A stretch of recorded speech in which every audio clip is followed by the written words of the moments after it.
আসসালামু আলাইকুম। আজকে আমরা মাতমু ডায়াবেটিস পেশেন্ট যদি ওই না আপনি দাঁত ফালাইতে পারবা কিনা না।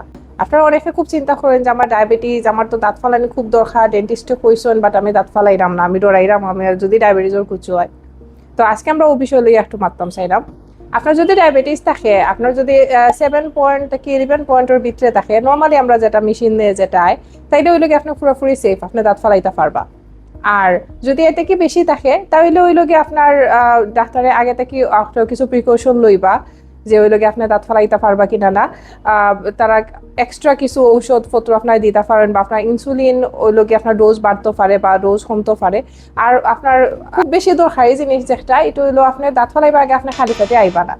খালি পেটে যদি আইন অনেক সময় এটা হাইপোগ্লাইসিমি আমরা হই, মানে আপনার সুগার নিলই যাওয়া যেটা, তখন ওই লোকে আরো আপনার বেশি সমস্যা হয়। তাহলে আমরা কই যে আপনার বড়া ফেটে আইবা, আর আপনার ডায়াবেটিস চেক করবা, দাঁত ফালানি বাদেও আবার চেক করবা যে ডায়াবেটিসের কি অবস্থা। প্রয়োজনে আমরা মাঝখানে একটা অ্যাপয়েন্টমেন্ট দিব দেখার লাগি যে ওই লেগে আপনার সুগার কিনা না। নর্মালি যেটা হয় ডায়াবেটিস থাকলে সুগারিতে একটু দেরি হয়, ওটা লাগে মাঝখানেও আমরা একবার চেক করি যে ওই লেগে আপনার সুগার কিনা ঠিক মতো, আপনার অন্য কোনো মেজার আমরা নিতাম কিনা না, ওটা ওই লেগে আমরা একটু মাঝখানেও দেখি। বাট ডায়াবেটিস থাকলে আপনি আসলে দাঁত ফালাইতে পারবা যদি আপনি নিয়ন্ত্রণে থাকেন।